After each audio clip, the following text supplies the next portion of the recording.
ஒவ்வொரு வீடு வீடாக சென்று மக்களுடைய கோரிக்கைகள் என்ன இருக்கிறது கேட்டறிந்து அந்த கோரிக்கையை தீர்க்கும் வகையில் இந்த ஆய்வினை மேற்கொண்டோம். முதல் நாளாக கொளத்தூர் பகுதிக்குட்பட்டு திருவிக நகர் பகுதிக்குட்பட்டு இந்த ஆய்வினை மேற்கொண்டோம். இரண்டாவது நாளாக அம்பத்தூர் மற்றும் வில்லிவாக்கம் பகுதியில் இந்த ஆய்வினை மேற்கொண்டோம். இன்றைக்கு துறைமுக பகுதிக்குட்பட்டு இந்த ஆய்வினை மேற்கொண்டிருக்கோம். இந்த ஆய்வின் போது சாலையில் இருக்கக்கூடிய குப்பைகள் இல்லை லைட் ஏரியில் இல்லை ரோடு போட்டு தரணும், இந்த மாதிரி சிறு சிறு கோரிக்கைகள் பொதுமக்கள் முன்வைக்கிறார்கள். அதே போல் சில பகுதிகள் புதிதாக பள்ளி வேணும் அப்படின்றத தெரிவிக்கிறாங்க, இல்லை புதிதாக மருத்துவமனை வேணும் அப்படின்றத தெரிவிக்கிறார்கள்.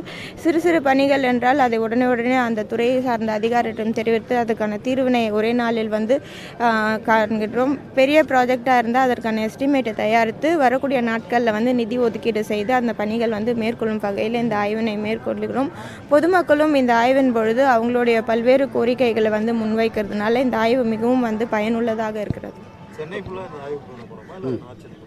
கண்டிப்பாக இப்பொழுது 44 வார்டு முதல் கட்டமாக தேர்ந்தெடுப்பது சென்னை கிழக்கு மாவட்டத்தில் இந்த ஆய்வினை மேற்கொண்டிருக்கிறோம். இது முடிந்த பிறகு அடுத்து ஒரு மாவட்டமாக தேர்ந்தெடுத்து அந்த மாவட்டம் முழுவதுமாக வார்டு வாரியாக இந்த ஆய்வினை தொடர்போம்.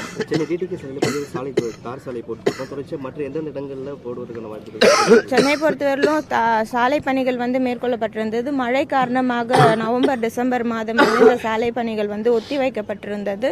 டிசம்பர் 31 வரை எங்கேயோ ரோட் கட் பண்ணக்கூடாது, சாலை போடக்கூடாது என்று மாநகராட்சி சார்பாக அறிவுறுத்தப்பட்டிருந்தது. இப்போ ஜனவரி மாதம் துவங்குறதுனால அனைத்து பகுதியிலுமே சாலை பணிகள் மீண்டும் துவங்கப்பட்டு சாலை பணிகள் கண்டினியூ ஆகுது. 2025 நிதி பட்ஜெட் வந்த பிறகு அந்த நிதிக்கான சாலை பணிகள் மீண்டும் துவங்கப்படும்.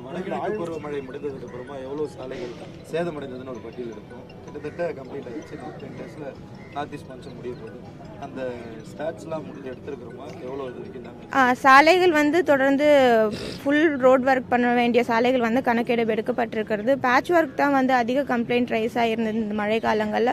பேட்ச் ஒர்க் பொறுத்தவரையிலும் கிட்டத்தட்ட ஒரு 5000 6000 பேட்ச் ஒர்க் கம்ப்ளைண்ட் ரைஸ் ஆகிருக்கு. அதில் 3000 பேட்ச் ஒர்க் கிட்ட பணிகள் நடைபெற்றிருக்கிறது.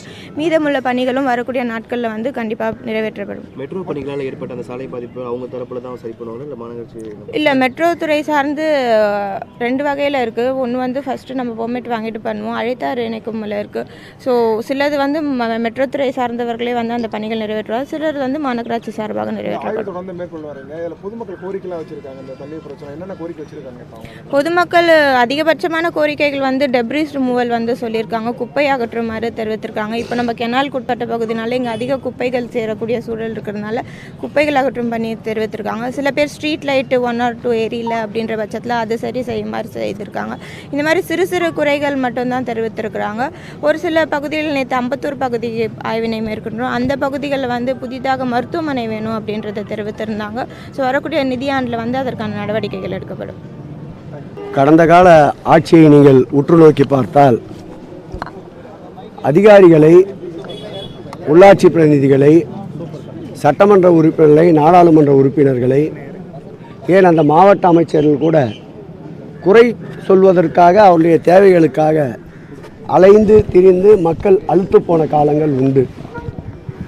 மாண்புமிகு தமிழக முதல்வர், எங்கள் உயிரினும் மேலான இந்த இயக்கத்துடைய தலைவர், திராவிட மாடல் ஆட்சியினுடைய நாயகர், இவருடைய ஆட்சியில்தான் மக்களை தேடி மாநகராட்சி மாமன்ற உறுப்பினரும் வருகின்றோம், மண்டல குழு தலைவரும் வருகின்றோம், சட்டப்பேரவை உறுப்பினரும் வருகின்றோம், நாடாளுமன்ற உறுப்பினரும் வருகின்றோம், ஏன் அதிகப்படியாக பெருநகரத்துடைய மேயரும் வருகின்றார், அமைச்சர் என்ற முறையில் நாங்களும் வீதிக்கு வருகின்றோம்.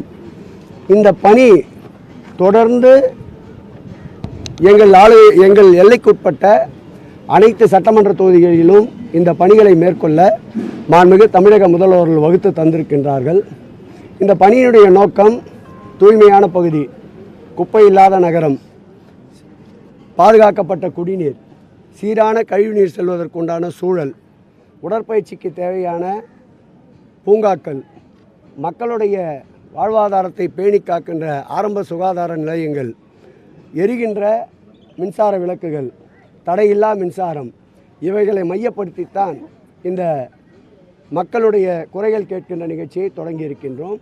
இதோடு மக்களுடைய தேவைகள், ஒரு ஊனமுற்றோர் அவருக்கு வேண்டிய வாகனம் கேட்டாலோ அல்லது அவருடைய வாழ்வாதாரத்திற்கு தேவையான உபகரணங்கள் கேட்டாலோ அல்லது முதியோர் உதவித்தொகை, அதேபோல் கணவனை இழந்த கைம்பெண்களுடைய உதவித்தொகை 1000 ரூபாய், அதுபோல் மகளிர் உரிமை தொகை கிடைக்காதவர்களுடைய கோரிக்கை, ஏதாவது இயற்கை சீற்றத்தின் போது இறந்தவர்களுக்கு முறையாக அந்த நிவாரணம் கிடைக்கவில்லை என்றால் அந்த கோரிக்கை, இவைகளெல்லாம் ஒட்டுமொத்தமாக குறித்து கொண்டு ஒரு வார இறுதியில் எந்தெந்த பகுதிகளில் ஆய்வுகளை மேற்கொண்டோமோ அந்த பகுதியில் இருக்கின்ற கோரிக்கைகளெல்லாம் ஒட்டுமொத்தமாக கூட்டி அது சம்பந்தப்பட்ட துறை அதிகாரிகளை அழைத்து ஒரு நிவாரணம் காணுகின்ற பணிகளை மேற்கொள்ளுகிறோம். கடந்த 3வது நாளாக நம்முடைய மேயர் அவர்கள் தொடர்ந்து இந்த நிகழ்விலே பங்கேற்று வருகின்றார். சென்னை மாநகராட்சிக்குட்பட்ட அனைத்து குறைகளையும் அவருடைய உதவியாளர்கள் மற்றும் துறை சார்ந்த சென்னை பெருநகர மாநகரத்துடைய அதிகாரிகள் குறித்து கொண்டு உடனடியாக நிறைவேற்றுகின்ற பணிகளை இன்றைய தினமே நிறைவேற்றி தருகிறார்கள். அல்லது அதற்கு டெண்டர் கோரப்படுகின்ற சூழ்நிலை இருக்கின்ற, ஒப்பந்தம் கோரப்பட வேண்டிய சூழல் இருக்கின்ற பணிகளுக்கு உடனடியாக ஒப்பந்தம் கோரப்பட வேண்டிய எஸ்டிமேட் போடப்படுகின்ற வேலைகளையும் துவக்க சொல்லியிருக்கின்றார். நேற்றைக்கு 2 நாள் நடந்த அந்த ஆய்வுக் கூட்டத்தை நேற்று மாலையே சென்னை பெருநகர மாநகராட்சியில் மேயர் அவர்கள் தலைமையில் அந்த அதிகாரிகளை அழைத்து கூறப்பட்ட குறைகளுக்கு உண்டான நிவாரணத்தை தேடிக்கொண்டிருக்கின்றார். அம்பத்தூரில் இருந்து கூட எனக்கே ஒரு 4-5 கைபேசியில் தொடர்பு கொண்டு நேற்றைக்கு கூறிய குறைகளை மாலைக்குள் சரி செய்து விட்டால் என்று வாழ்த்தினார்கள். இந்த வாழ்த்து அனைத்தும் மாண்புமிகு முதலமைச்சர் அவர்களை சாரும் என்று அவர்களிடம் மகிழ்ச்சியோடு தெரிவித்தேன். இந்த நிகழ்வு பெருமளவு வரவேற்பை பெறுகிறது. குறைகள் உடனடியாக களையப்படுவதற்கு இது ஒரு வடிகாலாக அமைகிறது. சென்னை மாநகரத்தில் கைது செய்யப்பட்டு ஆடுகள் அடைக்கக்கூடிய இடத்துல அடைக்கப்பட்டதாக நேற்று அவங்க பேட்டியில் அளிச்சிருக்கிறாங்க. ஏன் இந்த மாதிரி ஆடுலாம் அடைக்கக்கூடிய இடத்துல அடைச்சாங்கன்னு கேள்வி. ஆடோடு அவங்கள அடைக்கலை. ஆடு ஒரு இடத்துல அடைச்சி வச்சுருந்தாங்க, இவங்களும் ஒரு இடத்துல அடைச்சி வச்சுருந்தாங்க. முன்னறிவிப்பு இல்லாமல் இப்படி போராட்டங்கள் நடத்துகின்ற பொழுது மக்களுக்கு ஏற்படுகின்ற துன்பங்களையும் அவர்கள் சராசரியாக கணக்கிட வேண்டும். ஆகவே திடீர் போராட்டத்தால், அதுவும் பெண்கள் என்பதால் எங்கு இடவசதி இருக்கின்றதோ அங்கு கைது செய்யப்பட்டவர்களை அழைத்து சென்று சிறைக்கெல்லாம் அனுப்பாமல் அங்கேயே ஜாமீனில் விடுவித்து விடுகிறார்கள். ஆகவே ஆடு அடைக்கப்பட்ட கொட்டகை வேறு, இவர்களை அடைத்து வைத்திருக்கின்ற கொட்டகை வேறு. மார்க்சிஸ்ட் கம்யூனிஸ்ட் கட்சியுடைய மாநில செயலர் பாலகிருஷ்ணன் அவர்கள் மிகப்பெரிய குற்றச்சாட்டை வைக்கிறார். தமிழகத்தில் அறிவிக்கப்படாத எமர்ஜென்சி செயல்படுத்தப்பட்டுள்ளதா அப்படின்ற ஒரு குற்றச்சாட்டு. போராட்டம் நடத்த அனுமதிக்கப்படுவதில்லை, நடத்த அனுமதிக்கப்படவில்லை. தமிழக முதல்வர் இது குறித்த கவனம் அவருக்கு அவர் எந்த கண்ணோட்டத்தில் இதை எடுத்து சொல்லுகிறார் என்று தரவில்லை. ஜனநாயக நாடு. இந்த ஆட்சியில்தான் கடந்த ஆண்டை கணக்கிட்டு பார்த்தால் 1000 கணக்கான போராட்டங்களுக்கு அனுமதி வழங்கப்பட்டிருக்கின்றது. அறிவிக்கப்படாத எமர்ஜென்சி என்பது கடந்த ஆட்சி காலம். இதுவரையில் அப்படி போராட்டத்தில் ஈடுபடுபவர்களை ஒருவர் மீது கூட அவர்களை ரிமாண்டு செய்கின்ற சூழலை எடுத்துக்கொள்ளவே இல்லை. அவருடைய தேவை என்னவென்று தெரியவில்லை. கேட்டு அறிந்து கொண்டு அவைகளையும் நிவர்த்தி செய்வோம்.